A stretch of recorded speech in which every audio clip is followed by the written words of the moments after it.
I'm still waiting for a lot of people to check in on Civic Clerk. It's the only one I've got signed in on Civic Clerk is Alder Stevens.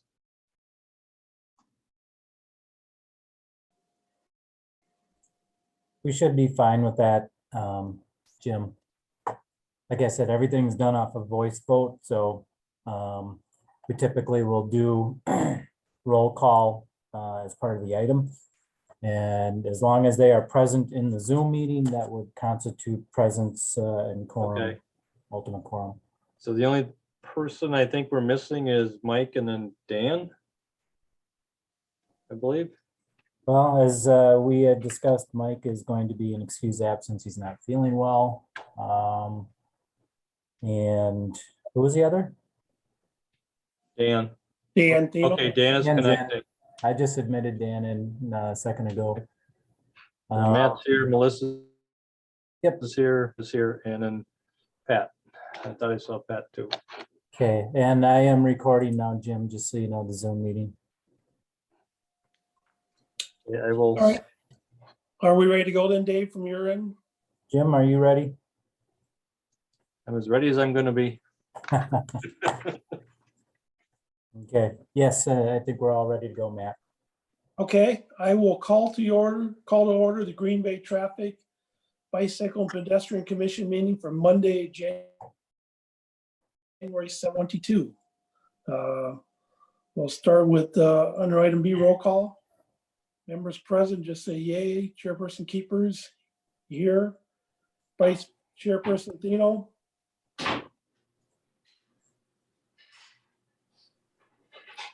I think he's on camera Trying to mute, connect.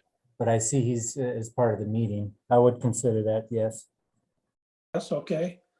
Alder Stevens, Here. Lieutenant Sobiek, Excused. excused, okay. Commissioner Flukie, Here. Commissioner Huntalski, Here. and Commissioner Sorrell. Patrick, help me with my name if I'm incorrect. Sorrell? Or Sorrell? Sorrell, yes, here. Sorrell, okay. Yep, Sorrell, yep. Sorrell, thank you for clarifying. Mhm. Okay, we'll move on to item C, approval of the agenda. Do I hear a motion to approve the agenda as noted here for our meeting tonight? Motion to approve. Second. Motion made and second, all in favor? Aye. Aye. Aye. Okay, motion carries. Go on to item D, approval of the minutes. I hear a motion to approve the minutes from our last meeting, Monday, November 15th, 2021. Make a motion to approve. Motion made, second. Second. Second. Motion made and second, all in favor? Aye. Aye. Okay, motion carries. Let's go on to regular business. Under item 1, report by the police department 21 fourth quarter serious injuries and fatal crashes. Alderman or Lieutenant Second, just there's nothing to view, I don't think. So a good fourth quarter. How should we handle that with the absence of the lieutenant? I emailed him briefly, and I asked if he was sending a proxy. He said no, because that would be actually part of the rules for the ordinance, that it's actually the operations commander or his designee, which is Mike in this situation. But he was not sending a proxy, and I asked him what he'd like done with the reports, and yeah, I can probably speak to the basics of them, seeing how I've already looked at them. As to whether or not I can respond to questions, it's a whole other thing. But at least with respect to this item E1, I believe you had already alluded to it, Chair Keepers, that that there are no reportable serious injury or fatal crashes, or were, I should say, from the fourth quarter of 2021. So that would be very good news to hear. And with that, I would make a recommendation to the Traffic, Bike and Ped Commission for receive and place on file of that report. Motion to Okay. receive and place on file. Do I hear a second? Second. Motion made and second, all in favor? Aye. Aye. Okay, motion carries. Chairman, I have a question. Yes, go ahead. Okay, so if the lieutenant from the police department was unable to come, how come there wasn't a designee from the police department to come for traffic tonight? I do not know that answer. I did not know Lieutenant was not going to be here tonight. Dave, can you shed any light on that? I don't know, Alder Stevens. I honestly just found out. I mean, I had emailed him earlier in the day and I got this response back at 4:52. But that he was responding to my initial email, which had nothing to do with being in tonight's meeting, but then he had added to that email that he was not feeling well and won't be at the meeting. I asked him if I wanted to go through the report or he's sending a proxy. He says, I don't have a proxy. If you could go through it, it's pretty straightforward. If anything else is needed, please let me know. I'm just actually reading his email exchange between he and I. So that's all I can really tell you, Alder Stevens, regard to your question. Okay. The reason why I ask is the next item, there may be some questions. There's nobody here to represent the police department. So, Yeah, that one I think we should postpone until next month would be my thought. but I see Alder Oh. Dorf. Alder Dorf, yes, go ahead. Chair, I'm just, I've been requested by Alder Gerlach, so someone could let her in, please, to the meeting. She's out, trying to get in. Thank you. I just hit the admit button. She should be in. Okay, All right, thank you, Chair. very good. Yeah, it's important for the lieutenant to be here for item 2, so I'm thinking we should postpone that for this month. So moved. A Second. motion been made. Do I hear a second? There was Steve. Oh, One second. All right, motion made and seconded. All in favor? Aye. Aye. Okay, we'll postpone 2. Let's move on to item 3. Consideration of possible action request by a resident at Highland Park to have the speed limit reduced on Morrill Street miles per hour to 25 miles per hour between North Henry Street and North Dan's Avenue. Dave, you take over on that one? The only response I really have on it is no different than any of the other studies that have come forward that it's required by state statute for a speed study to be conducted before any modification of a speed limit on any street. So my recommendation would be first off, since Alder Stevens, it is his request if he has anything to add, to please chime in. And after we hear if anything is said, and if the commission so desires, it would have to be referred to staff for study if this were to be accepted. So my comment on is that I would make to refer this to staff to do that study. You know, we do it with every other street change, so we should push this one forward again. Okay, do I hear a motion to refer to staff then? I'll make that motion. Okay, Second. motion made and seconded. All in favor? Aye. Aye. Okay, motion carries. Let's move on to 4. Consideration of possible action request by the Green Bay Police Department and Parking Division to modify the existing no parking to bus parking only 10 p.m. to 2 a.m. zone on the north side of Cherry Street and the existing no parking taxi loading only 12 a.m. to 3 a.m. Saturday and Sunday zone on the east side of Washington Street to include food truck vendors. Okay, looks like it's Alder Johnson. I don't think he's here. So Dave, do you want to No, take Alder over? Johnson's here. Oh, is he? Okay, I'm sorry. I missed that. Alder, do you go on record with this request, please? Yeah, sure. Thank you, Chair.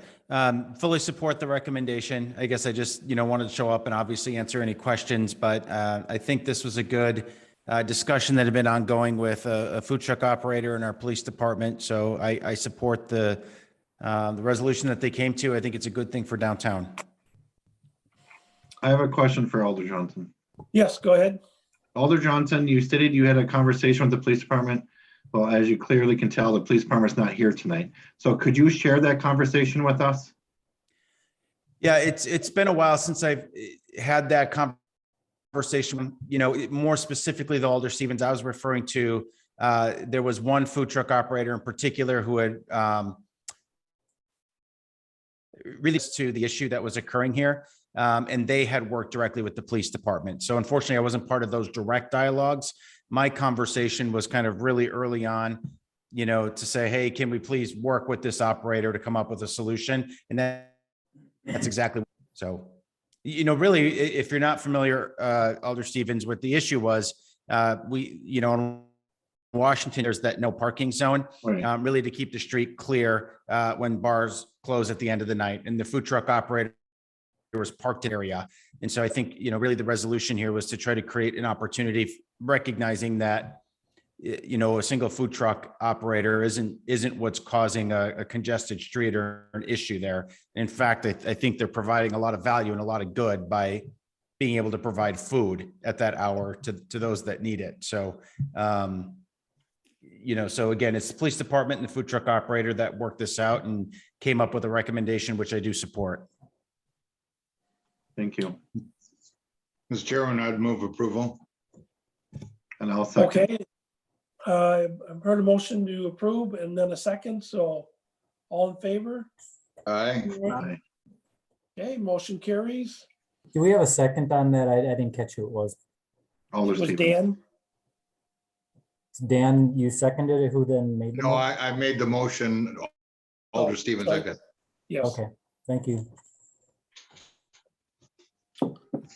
Move on to item 5, consideration with possible action on request by Alder Stevens to review and or create bylaws for the Traffic, Bicycle, and Pedestrian Commission. Alder Stevens, do you want to start with this one or? Sure, I Dan? think we should talk to our attorney Mather. See if we have any comments from her. Okay,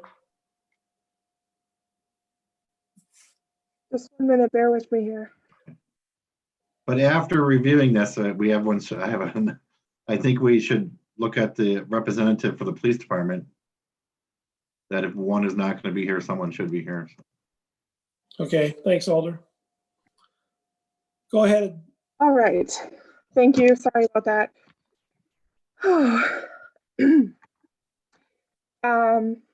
So I had worked with Dave. My understanding is that he had worked with some of the people on the commission. I'm not quite sure how many of you, but to develop some of the proposed bylaws, and then I just revised so that it was consistent with our code and with statutes and that sort of thing. At the last meeting, when this came up, Alder Dorf brought up a good question that I didn't know the answer to, which was why we held on to it for another meeting. Specifically, there's a provision in here that allows for one alder. So I believe Alder Stevens, are you the alder appointed to the commission? Yes. So if you're unable to attend, these bylaws would allow another alder to attend in your place. And that's true for standing committees, but it's not true for some of our other boards and commissions. However, because you are empowered under our ordinances to create your own bylaws, you can make that one of your bylaws, and then you are authorized to do that. So there's nothing in statute that prevents us from doing that. The only thing is that it just has to be explicitly authorized. And so by putting this into the bylaws, you are explicitly authorizing it, and therefore it's fine. But for a commission that doesn't have it either in our code or explicitly authorized in their own bylaws, that kind of substitution would not be as easily accomplished. Does that answer your question, Alder Dorf? It does. I have to ask one more question about the chair declaring a commissioner's position to be vacant if they've missed the meetings. Now, since the mayor appoints and council approves, can the chair just take someone off? And they maybe can't because they're making up their own bylaws. I'm just curious. So again, in general, they would not be able to, and this one actually is not specific to the fact that we have bylaws for this commission. It's actually because the section of the code that creates this commission specifically says that the commission can create its own bylaws, including standards for removal of a commissioner if they don't attend meetings. I mean, it's worded more nicely than that, but that's basically what the code specifically authorizes. So that's the one exception. Like basically whatever council enacted that ordinance said, we're okay with, you know, the commissioners for this particular commission setting an attendance requirement, and if they don't meet it, then they can be replaced with somebody who's actually going to attend, because this is an important commission. And so, yes, in general, that's not a thing that's within the chair's power, but it's specifically authorized here. That's very interesting. And I'm glad if that's what the committee wants to do, I'm glad they can do it. But it's interesting to find out that it is unusual as well, because it was something just specific to this commission. So thank you. You bet. Well, let me just add something, Mr. Chairman, is that in number 3, in declaring a vacancy, it's unexcused absences. Unexcused, that's an important word. If you're sick or you're out of town and you inform the chair or the traffic engineer that you're not going to be able to make it, that would not count against you for missing the meeting, which would precipitate your removal from the commission.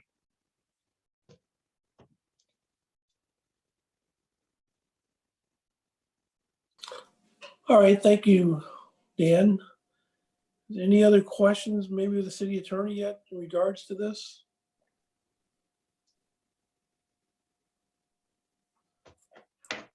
Okay, if no questions, I have a couple of comments. I don't know if that counts, Matt.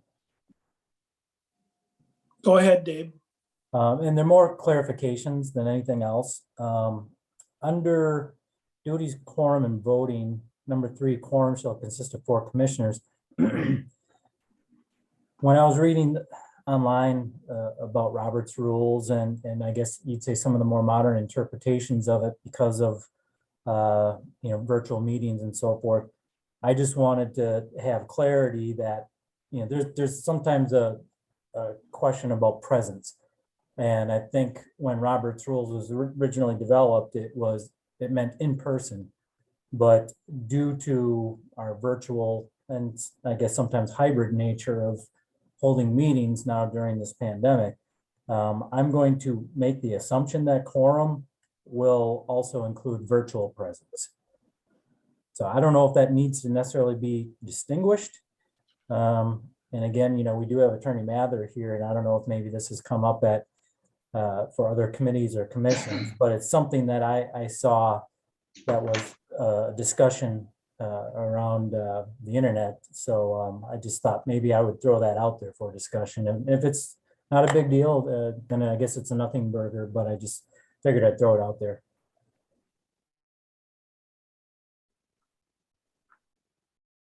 Yeah, Attorney Mather, does that make is that you, or is that, how should we handle, I guess, since we have you on with us tonight, maybe you can give us your expertise there.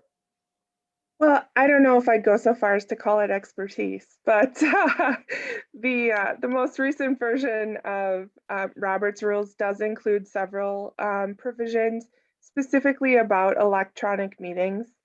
And we also, council not too long ago passed an ordinance to make part of our code allow for remote attendance at meetings.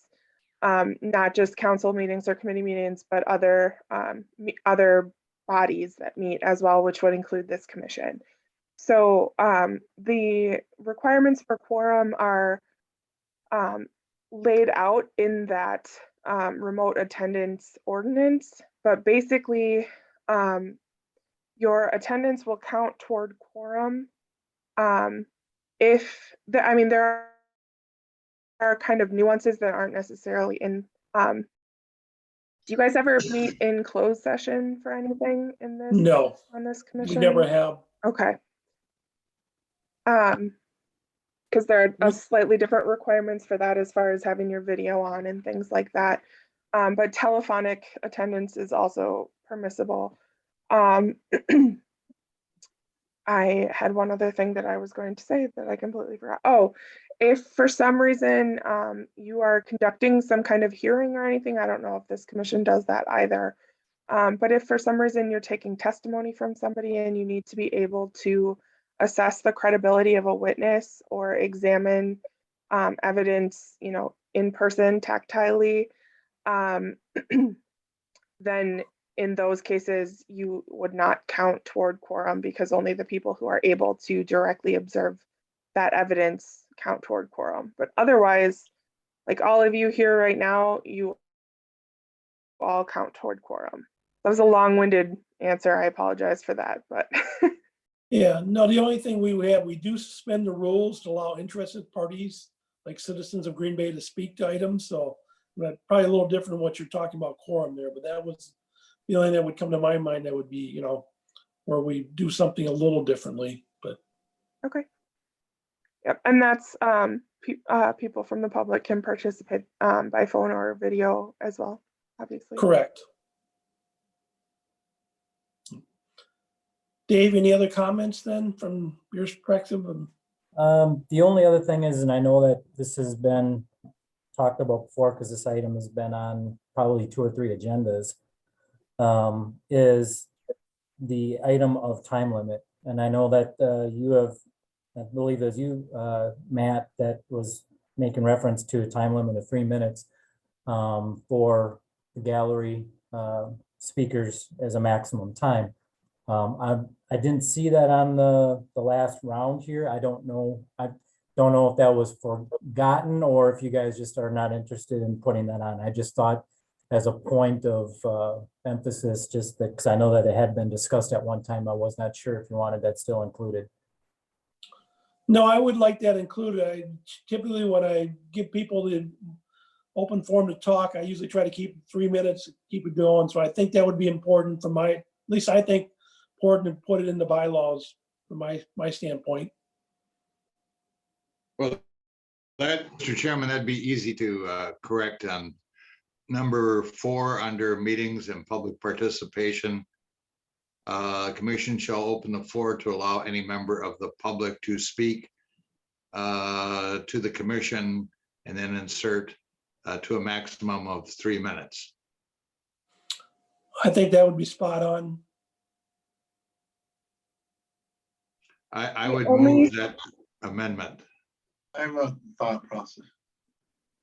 If we do a max of 3 minutes, wouldn't we be kind of tying our hands if we do have an important subject in front of us where it might take 5 minutes for a person to talk?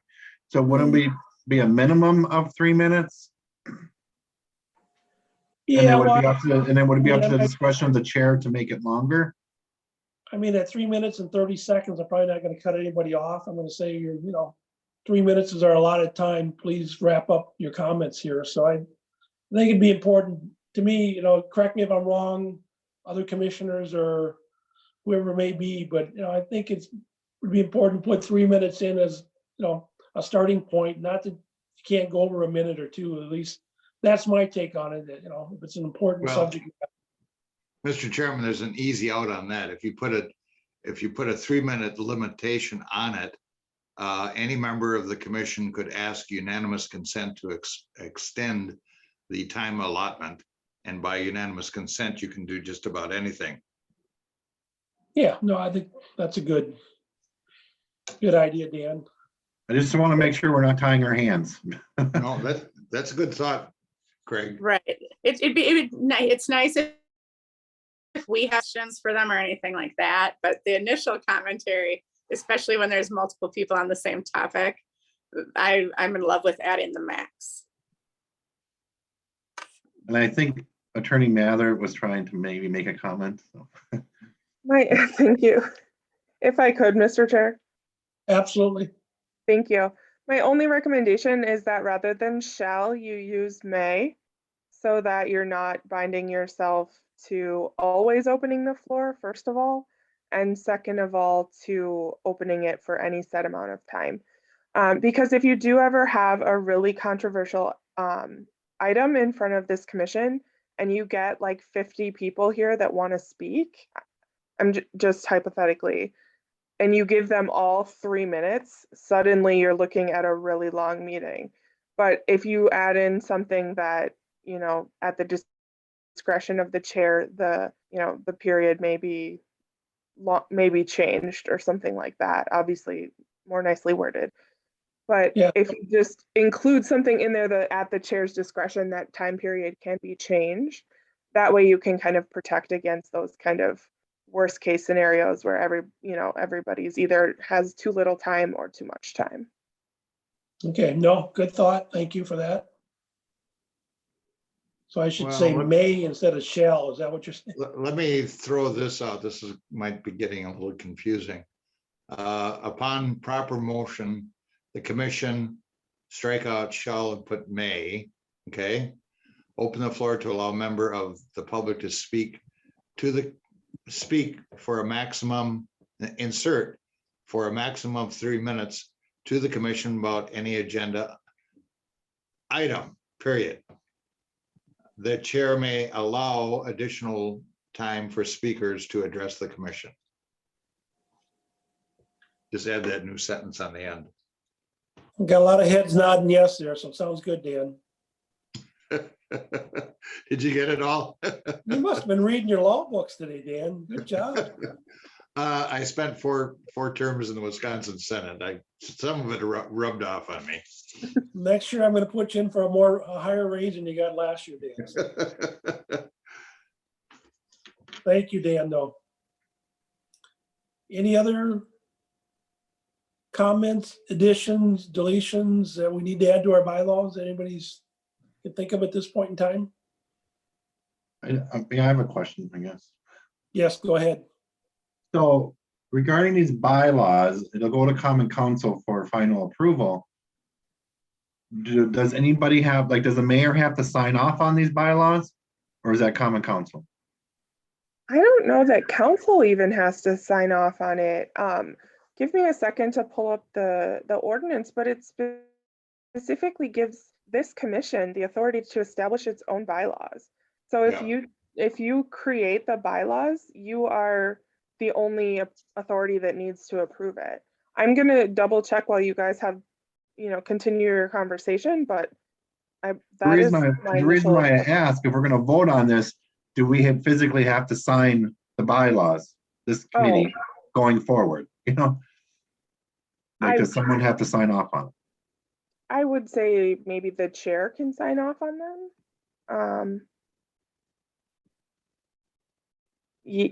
Yeah, I guess we should probably retain a physical copy at City Hall. So yeah, I would say we would ask Mr. Chair to sign off on a final version, and then just send the original to City Hall, and then we'll keep it in the clerk's office probably. But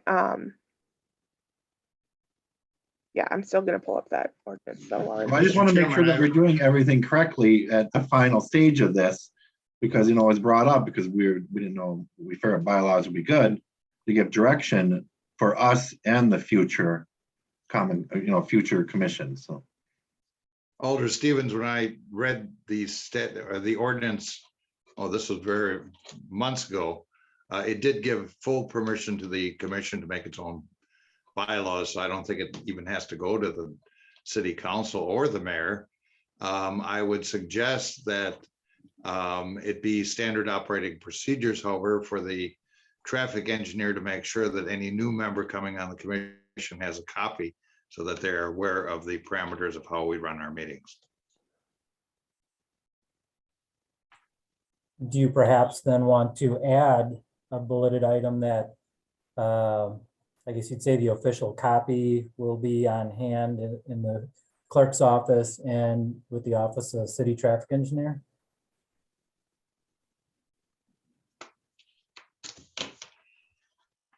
Well, that could be part of the motion. I don't know if that has to be part of the document.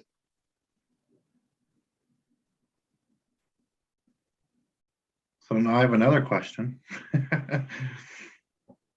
So if we do not need common council or the mayor to do a final approval on this, then wouldn't this go in front of common council as informational only? I think Yes. that'll need to be addressed for, not for tomorrow, but in 2 weeks, so. That would have been, I thought this should be shared with common council.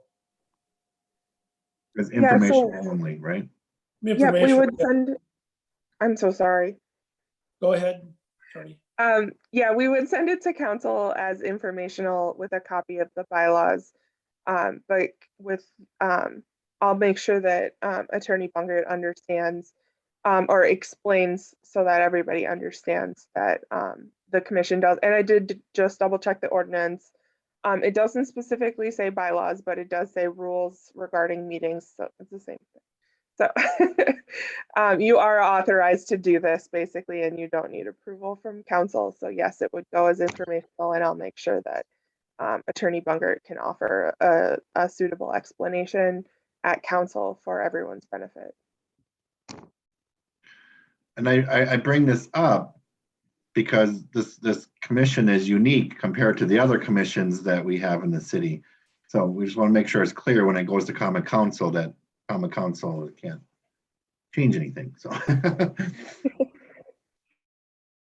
Well, if this is the first commission to do something like this, bravo for this commission.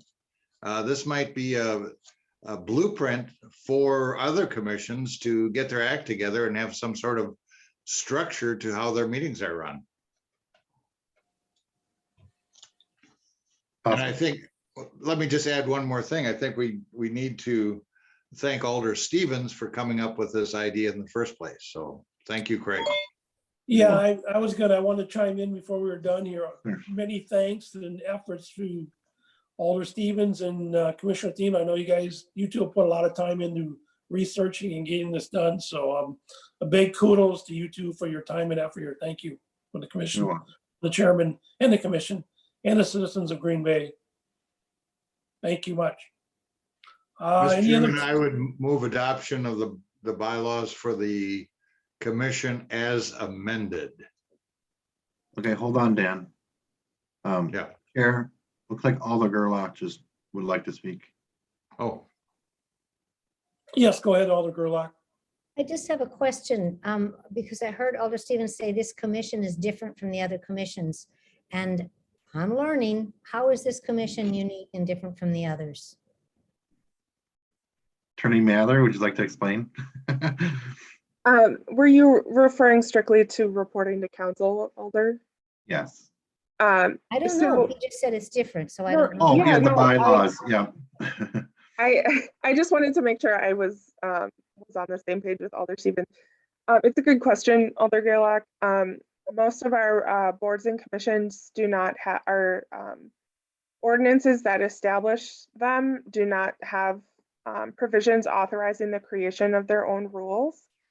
And so this is kind of a new thing that council may not have seen before. Additionally, it's unusual that any of our boards or commissions send something to council as solely informational, basically like we're letting you know, but you can't do anything with this. And so we want to make sure that that the council understands why, because this commission has a fairly unique position of being able to create its own rules without the input from council. So in a similar way, findings made in by the ethics boards, findings and conclusions go to council as informational, but the any recommendation for any punishments or anything like that, council can weigh in on. So like parts of certain things go to council as informational, but not, this is somewhat unique in that it's truly going to be like, we created this document and hope you like it because this is what it's going to be. But my question is, why is this commission different from others?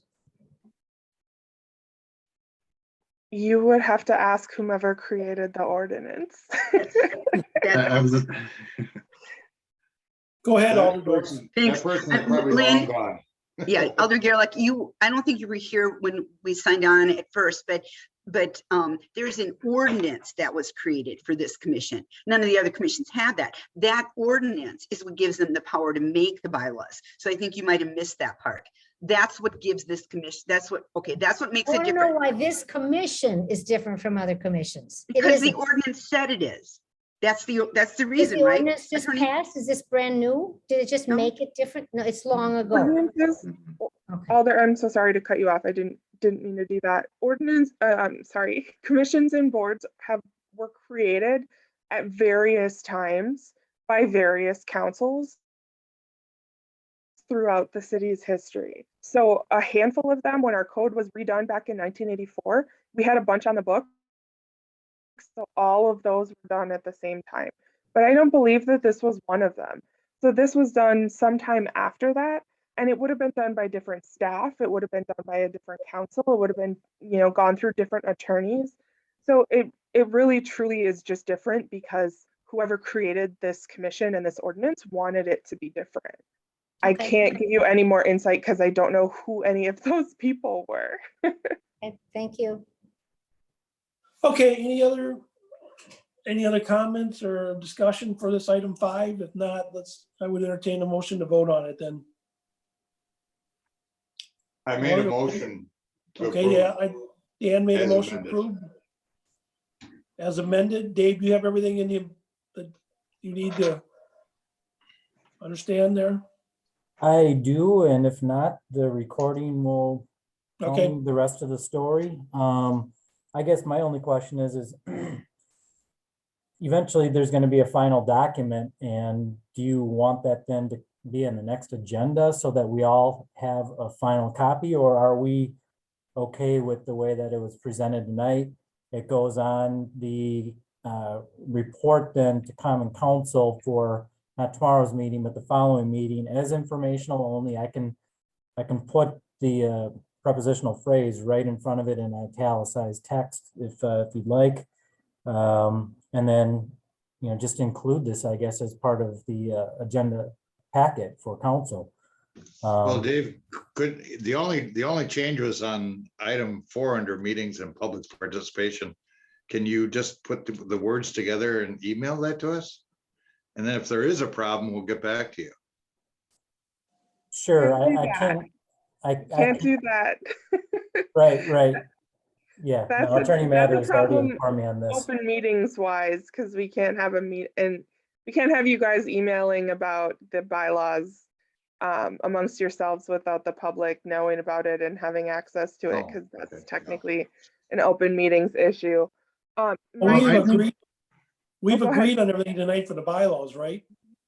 Haven't we? So why, My do we need- suggestion, if Yes, I go could, ahead. is just to bring the version with the amendment, put it on the council agenda. It'll still be informational, but that final version will be attached to the council agenda. So then you guys will all be able to see the final version that council's going to be looking at, and the agenda. Sorry, words just slipped right out of my head. The agenda is posted several days before the actual meeting. So if anybody on the commission spots any problems in the version of the bylaws that gets attached to the agenda, which you can, like Dave can email that to all of you. You just can't like respond and chat about it. So you could just reach out to Alder Stevens, as he's the alder on the commission.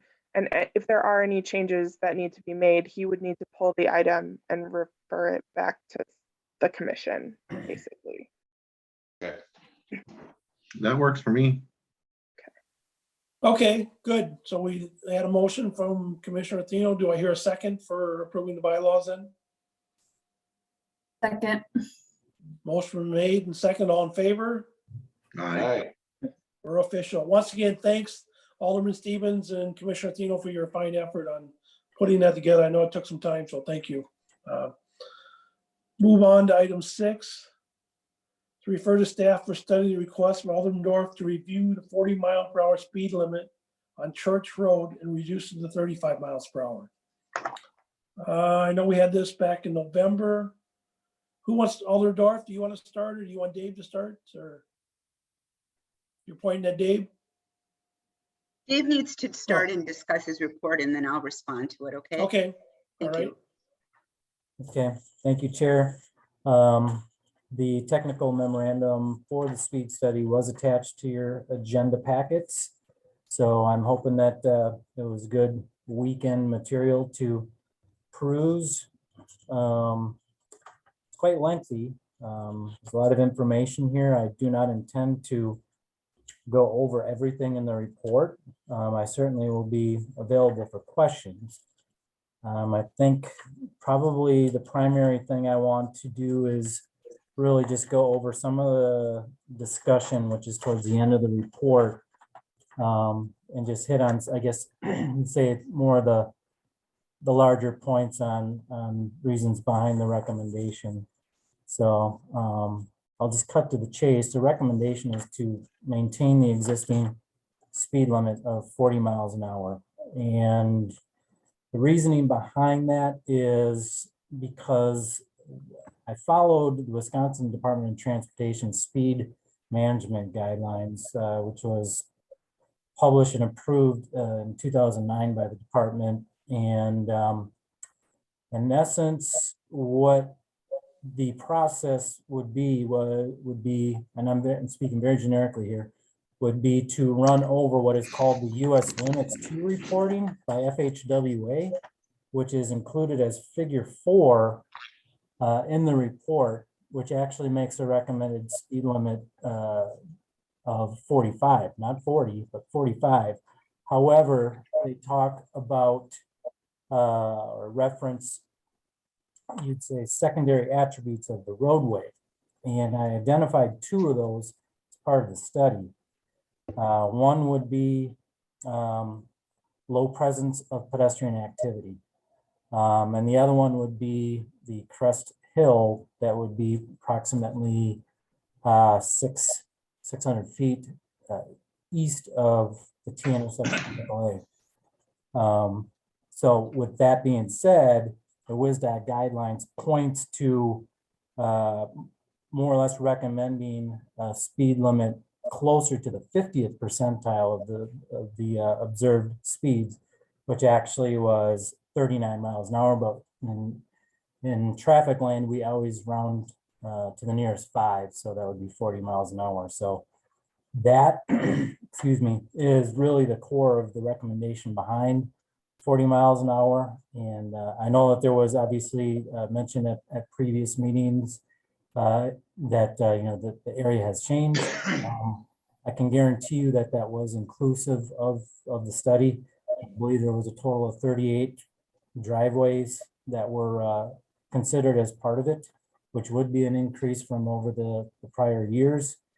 And I know that there's also some discussion, or was discussion, about comparing to other roadways in the area that I guess at initial glance may have similar characteristics, but no 2 roads are identical. I can guarantee you that.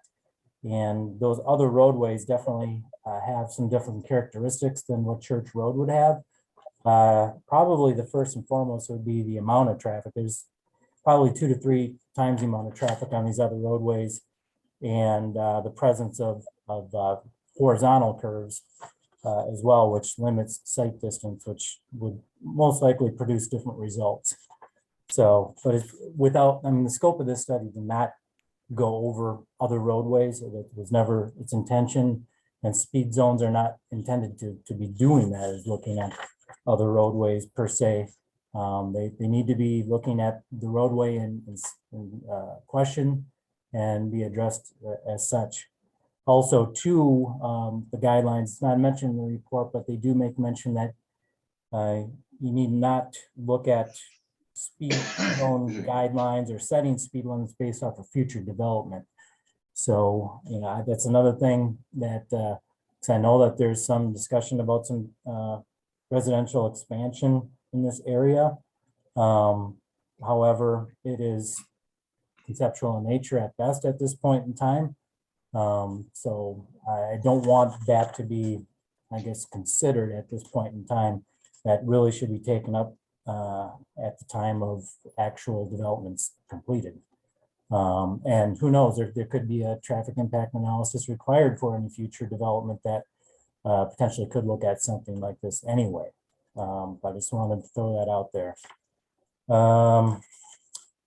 Overall, that is really about it. I do actually, I shouldn't say that, I do have a couple of more recommendations. Now, because I did mention about the low pedestrian activity that was documented, and this is being referenced in the speed guidelines as a secondary roadway attribute, that I'm going to look at more of a mitigative measure to recommend installation of pedestrian advanced warning signs in the corridor to identify that this presence may exist and to warn motorists of their presence. Also, too, because of the crest hill that I had mentioned, that's just east of Nicolay Drive, in review of the existing signage, I noticed that the stop advance sign, which obviously is a speed reduction measure, I thought was improperly placed. My guess is it's probably remnant from when the speed limit was higher, because it was. In 1992 is actually when it was reduced to 40 miles an hour. I don't know what it was prior to it. I did try to find the study, which I could not. However, given that we have a 45-mile-an-hour speed limit east of the four-way stop at Base Element, my presumption is it was probably 45. But because of that, I believe that the stop advance warning sign in the westbound direction should be repositioned and reinstalled. And lastly, because we do have an 85th percentile speed of 45 miles an hour, which would be in excess of the existing posted speed limit, that I would refer to the police department to enforce the existing speed zone. And also because I did notice that the pace speed or pace distribution, which would be that the highest concentration of 10 miles an hour in the data, was what I considered low. What that really means is that we are encroaching on territory where you have speed differential. And anytime you, like in this case, if the speed reduction was approved, I would make an educated assumption that speed differential would just get worse and your pace distribution would just get worse, and you'd get more or less of a disrespect of the speed limit zone out there.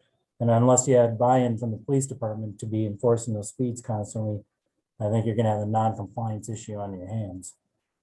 So with that said, that pretty much summarizes what I think are the highlights of the report. Again, there's a lot of information in here. I hope everyone had the opportunity to review it in detail, and I will be open for questions. Matt, you're muted, but I think you called on me. Yep, go ahead, Alderdorf. Thank you so much. First of all, thank you, Director Hansen or Traffic Engineer Hansen, for doing this study yet again. I know that this is something that I've brought before Traffic, Bike, and Ped back since I was a member of the Traffic, Bike, and Ped Committee. And back when I was a member, which was about 4 years ago, I guess, I agreed that the speed limit at that point did not need to change, that 40 miles an hour, because I live a half a block away from Church Avenue. I'm real aware of what goes on that road, from Church Road, I mean. So at that point I agreed. Now I'm in Alder. There's other Alders on this call, and there's other people that have been, and as we know, Dan Pino being one of them. But as an Alder, your position is in city government. You're the population. You are the closest to the citizens. They share their concerns directly with you. You're the voice of the people in your district. And I take that very seriously. And this is a request that not one person has brought forward, not two, not three, 10, 20, 30 maybe, have brought forward to me and have asked year after year, Alder Dorf, can you please get that speed limit lowered?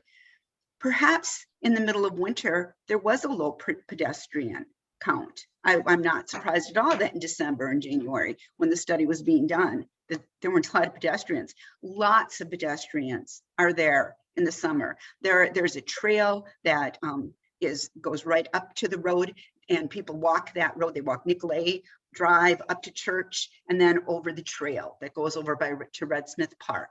I mean, this is a place dogs are walking, bicycles. 38 homes now are built there. Things have changed. I heard Mr. Hansen say the number 39. 39 would be like at the 50 percentile, but let's round that up to 40. Wow, please, Commission, consider rounding that to 35, which is what this area has been asking for. I love the other two recommendations that he had about trying to get people to slow down, the awareness of pedestrians, that crest of that hill. I go up that hill, and then you go over that, right over that hill. You can't see what's coming, and there's a stop sign right at the bottom of the hill going on onto Nicolay Drive. And it is perhaps to the east, the speed limit is higher. That's not the city of Green Bay. That's not part of District 1. That is Town of Scott. A completely different feel to that area, way more rural. Where Church Road is in District 1 is a completely built up community on one side of the road. The other side is still the kind of farmland. Nicolay Drive, Scott, Wood, there isn't another road anywhere in the area that's 35 miles an hour. All the roads that adjoin it are 35 miles an hour.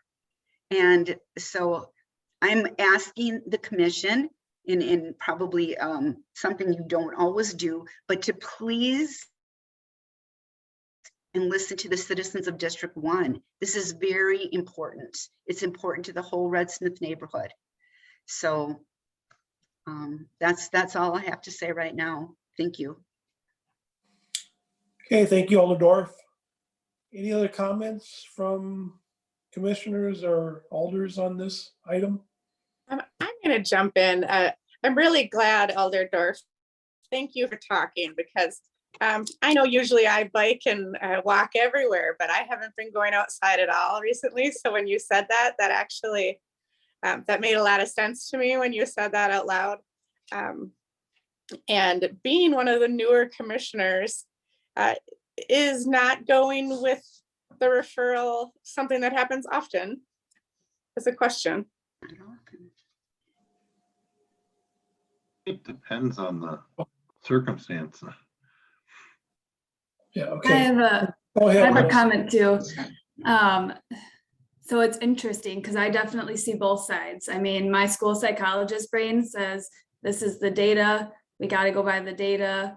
What we have now is what we should follow. And maybe in the future, we can look at it again. And then my, I relate to you too, Alderman Dorf. I run out there, I bike out there. It's not the biggest road in the world. I get what you're saying, but I'm totally on the fence because the data is telling me one thing and my heart is telling me the other thing. So I appreciate all the information. Would like to hear what others have to say too. Go ahead, Alder Gerlach. Oh, No, Alder Gerlach can go. okay. Go ahead, Alder Gerlach. Thank you. I have a question for both the speakers. First of all, can you tell us why are people asking for this speed limit to be lowered? You cited there are a lot of dogs, there are a lot of, what are they saying to you is the reason they want the speed limit lower? Been so much growth along that street. There are so many more driveways now that back out onto that street, and that they feel 35 miles an hour are safe for pedestrians. So it's a real matter of safety. And I heard Dave say that there was kind of a low traffic volume. This is true. Because it's mainly probably the residents that live around here that are on that street. And I was even surprised that when they did that traffic study, that it was only 44, 45 miles an hour that people were going over. Because when something's posted 40, a lot of times you see them going over more than that, you know, but they aren't. And I think that's because a lot of the people that travel are aware of the neighborhood. They're aware of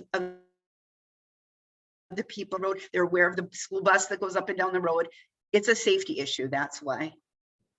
And then I have a question for Mr. Hanson, if I may. Yes, go ahead. So if you did lower the speed limit to 35, I did read I read over your report. I'm not real good at reading those traffic studies. And I didn't read every word of it and I didn't understand everything I read. But if you did lower it to 35, what is your main concern about doing that? Main concern is speed differential, and it's actually twofold. Speed differential and non-compliance, in essence, it breeds it. If you create areas where you're not going to get compliance and people aren't getting pulled over, it goes into other areas of the city. That's pretty widely known, at least in our industry. Speed differential means that you have a higher fluctuation of low and high speeds. So this is the perfect example of, you posted 35, you're always going to have the driver that, for whatever reason, whether they always drive the speed limit, who knows, maybe they don't have a license and they don't want to get pulled over, they will always drive the speed limit. You will always have those people. I think that number is getting smaller and smaller as the years have gone on, but you will have that part of the population. And then you have what you call the 85th percentile, which is what most people drive a road and feel comfortable driving. One thing you'll find in the report that I put in there, I called it free flow speed. I didn't touch on that earlier, but what that is when you drive a roadway and don't look at your speedometer and you just drive it on what you actually feel comfortable. When I drove it, it was 38. I found myself just looking down and it's like, I'm driving 38 miles an hour. So there's a part of me as an engineer that says I wouldn't recommend a speed limit that's higher or is lower than what I think most people are going to safely travel at. And when I say travel, again, this is just my one person's opinion, but I've been doing this for many decades, and that's what my professional opinion was on that. The other thing I wanted to bring up, there's 2 points. I know that safety was brought up as a concern, and I didn't really hit much on that in my summary. However, I do want to emphasize that the crash history out in this area was actually very good. I mean, it was a remarkable report to actually read. I had one runoff road crash within 5 years. We always look at a 5-year crash history to be indicative of what is really going on. I mean, if we look back 20 years, of course, you're going to find things. You're going to find that anywhere. 5 years is what we use in our industry. And I found one runoff road crash. And that wasn't pedestrian related, it wasn't speed related, it was nothing like that. So I'll be honest with you, I was very happy with the existing crash history out there. So getting back to Alder Gerlach's point about speed differential is known to create crashes.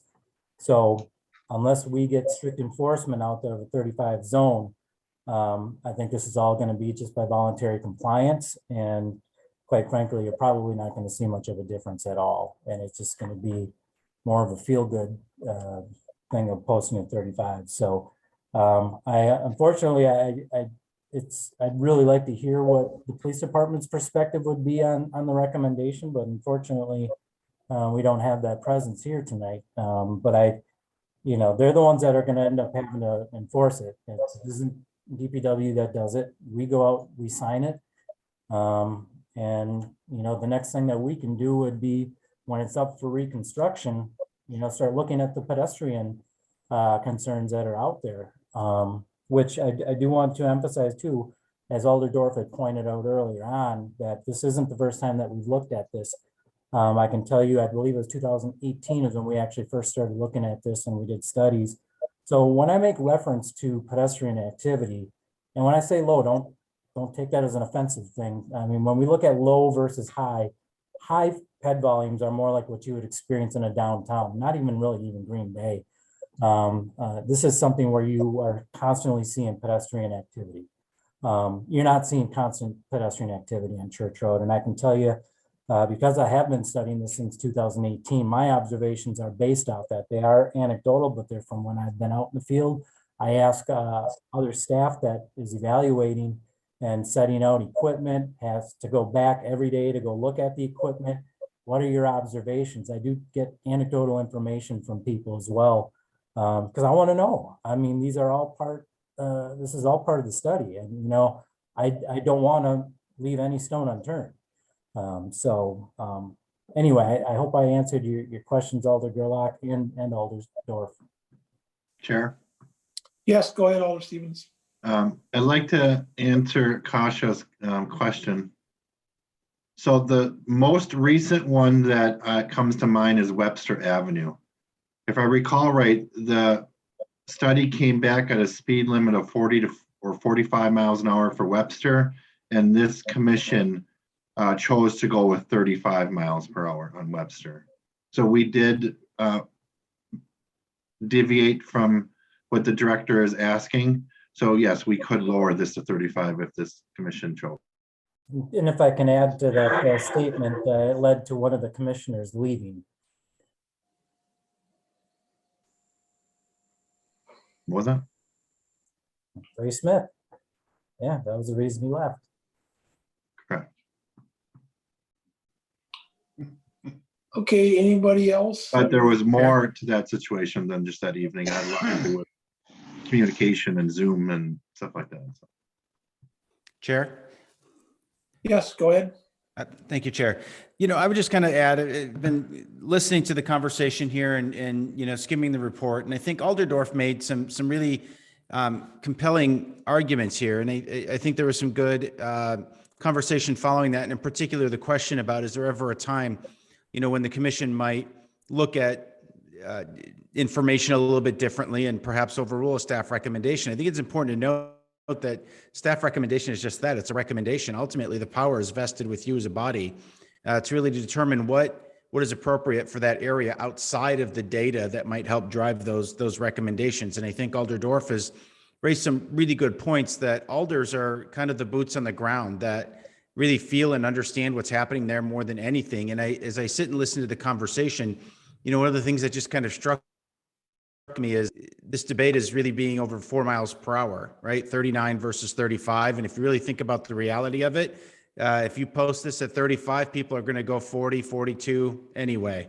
So you're going to be at that, whatever that posted recommendation is. So it's one of those things, if you have overwhelming support from that particular area, and I would certainly defer to the commissioner on this, excuse me, the traffic engineer on this, Mr. Hanson. If more of a road that services that neighborhood versus being like a major, you know, artery, like a Mason Street or a Monroe Street, I would tend to give more, you know, more deference, I think, to the neighborhood than I would you know, a street, for example, that has to pump through tens of thousands of vehicles because it's really meant to, you know, get vehicles out of a certain area. So I support Alderdorf in this. I think, you know, these are never easy decisions, and we do, from time to time, we do overrule staff recommendations and other committees as well. I don't come to a lot of these if I don't have an issue on this agenda, but I don't know how often it happens here, but again, recommendations are just that.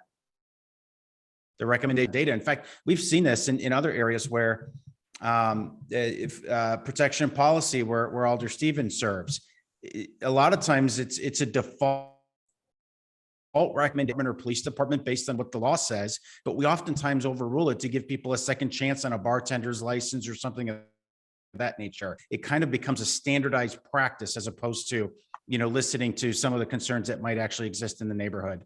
So thank you. All right, thank you, Alder Johnson. we have anybody else for Well, discussion Mr. on this Chairman, item? can I make just a comment and then I'll have Certainly, a motion? certainly. I totally agree with the comments of both Alders Johnson and Dorf. We're only talking about a few miles an hour if it's something that can help the neighborhood. And, you know, I think that city government in general has to respond to the constituency. And this is such a minor change, but it's a change that the constituency in that area of the city of Green Bay clearly desires. And I think in most cases, we as a commission and individually as commissioners generally follow the advice of the staff, but that doesn't mean we always have to go along with the staff. We have the choice of making the final determinations. If we didn't have that ability, then there would be no reason for us to spend our time on a Monday evening discussing these issues. With that in mind, I'm going to make a motion that we approve of 35 miles an hour along with the two previously stated changes of the traffic engineer. I'm gonna second it. This is Kasha. Okay, a motion's been made to approve the motion. And a second. All in favor? Aye. Aye. Any nays? No nays, so motion carries. Thank you. Thank you. Thank you so much. All right, let's move on.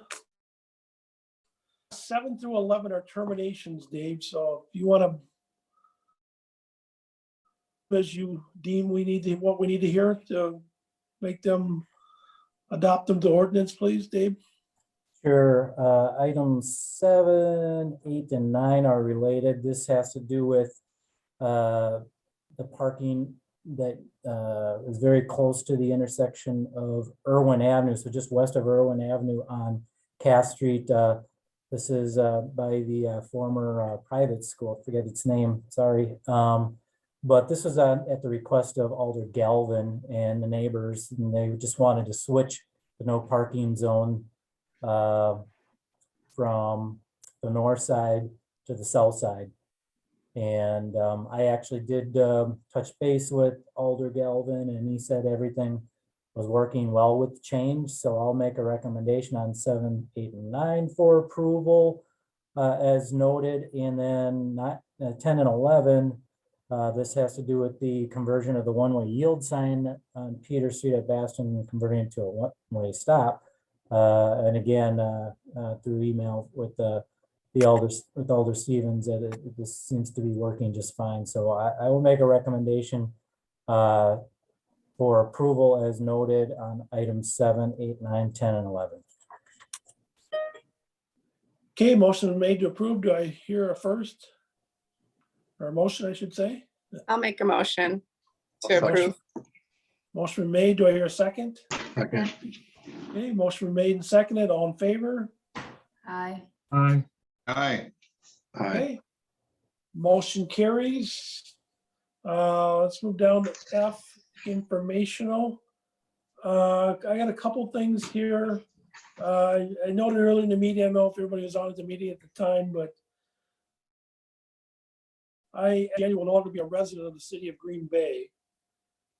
So I've mentioned to Dave before, Dave, I don't know what the proper way to handle this is, but if you need to run it by the mayor's office to see once, I'm willing to continue, but on the other hand, if I need to be a resident of the city, I understand that I can't be the commissioner. So that I would throw that out there. And then also was mentioned, or we typically in January elect chairman and vice chairman for the year. So in coordination there, I guess first we need to figure out, if I would be allowed to continue as a chairman, Dave. I know I'm mentioned this to you prior. I don't know if you ran up with the powers that would need to make a decision or voice that or not, or maybe I'll let you expound on that. To the best of my knowledge, I mean, obviously the bylaws say nothing about it now, but there's nothing that I'm aware of in our local municipal code that would require you to be a resident. I know that it's been somewhat loosely talked about, like where there may have been commissioners in the past that have moved, but they've moved significantly far. I mean, we're talking like, out of the county kind of far. And then they would just resign.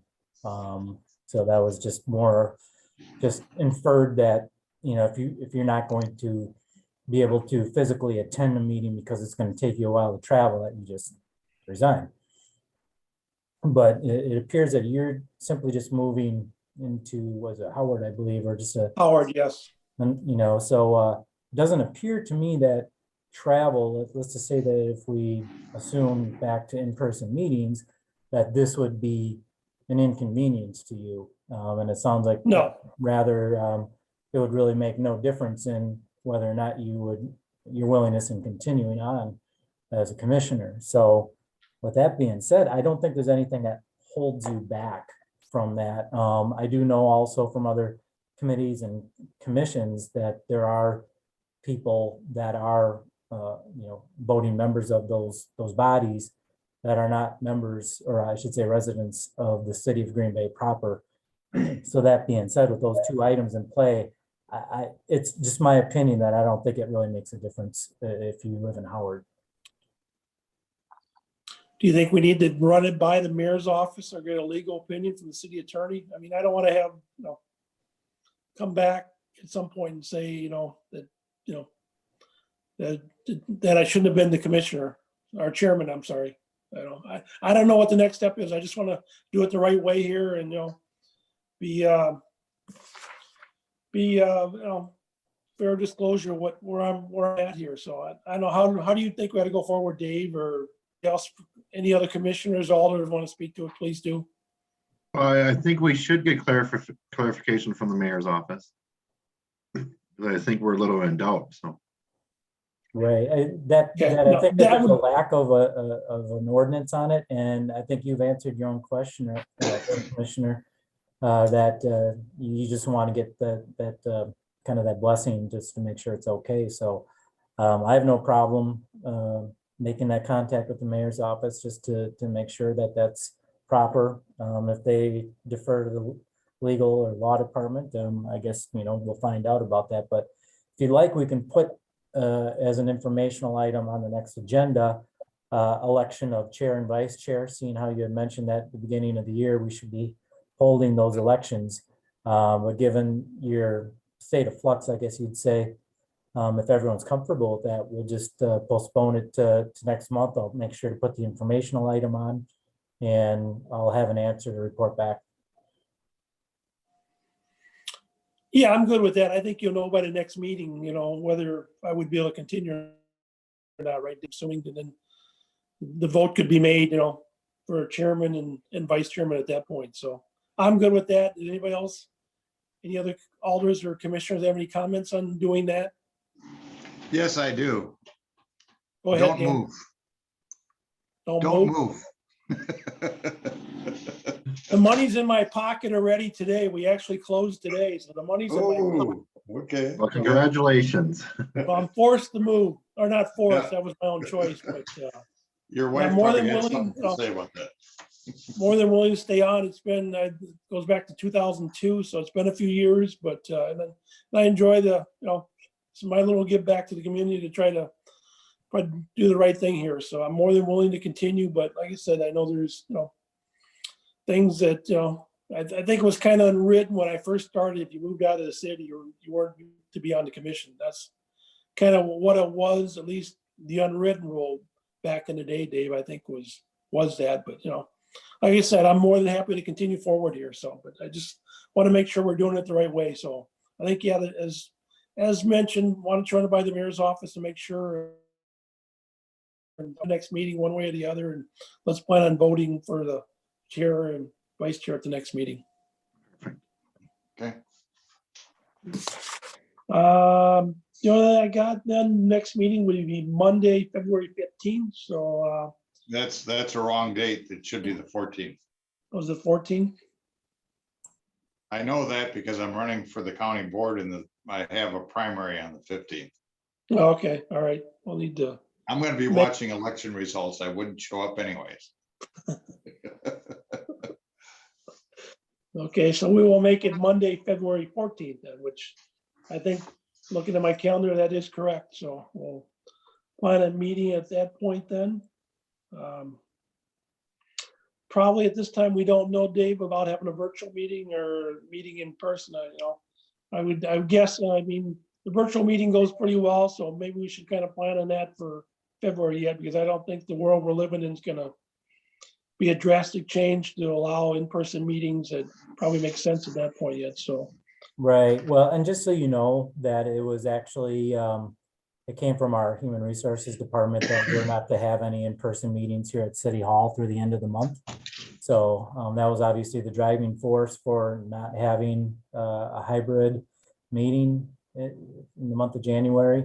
But that does expire at least temporarily. That's where it's at right now, is the end of the month. And then I believe it's probably just going to be reassessed, reevaluated, just based on the state of the pandemic. So I guess we'll just kind of hold tight and we'll see. I would just assume that we're going to go virtual in February. And I guess if things change, Matt, I can certainly get a hold of you and just, if the option for hybrid is there. And of course, if I think we have some of the other issues resolved that we had at the last meeting in November. And it sounds like the remedy for that is that we would be meeting in council chambers because the proper equipment exists. That was part of the problem from the November meeting. And yeah, that was pretty difficult to work through. And I know a lot of people on the virtual end really had a difficult time hearing the discussion, and that's not really conducive to a good meeting. So, you know, I guess I'll make a recommendation to continue virtually unless things change, and then I'll let you know, Matt, and then we can make a determination after that. Yeah, I think everybody, alders and commissioners, everybody's pretty good with having virtual meetings. I mean, I think I'm pretty good with it, you know. I hope everybody else is, and, you know, I think the err on the side of caution with the world we're living right now is probably the right thing to do. Yeah. That we can do, you know, safely. And you can let me know, Dave, like you did this month, when you maybe get some directive from staff at City Hall. Will do. Okay, with that, I would entertain a motion to adjourn our meeting for tonight. I just have a follow-up question on the next meeting date. Sorry. Certainly, yep, go ahead, Melissa. So the third Monday in February is actually the 21st. So is it supposed to be the 21st or is it indeed the 14th? That's a good catch, because I think our normal meetings are third Monday of the month. So good catch. Yes, you are correct, Melissa. It is the 21st. So Okay. this third time's a charm. It's a good one, yeah. Boy, Very good. the good I'm thing glad you you're on caught the that. commission. I did not think of that until you mentioned it, so good. So it is the 21st, you're correct. Thanks for keeping us on the right path here, Melissa. Any Absolutely. other cause tonight? If Move to not, adjourn. I have motion been made to adjourn. Do I hear a second? Second. Second. All right, we're adjourned till February 21st. Take care all and be safe. See you next month. Thank you. Take care. Thank you.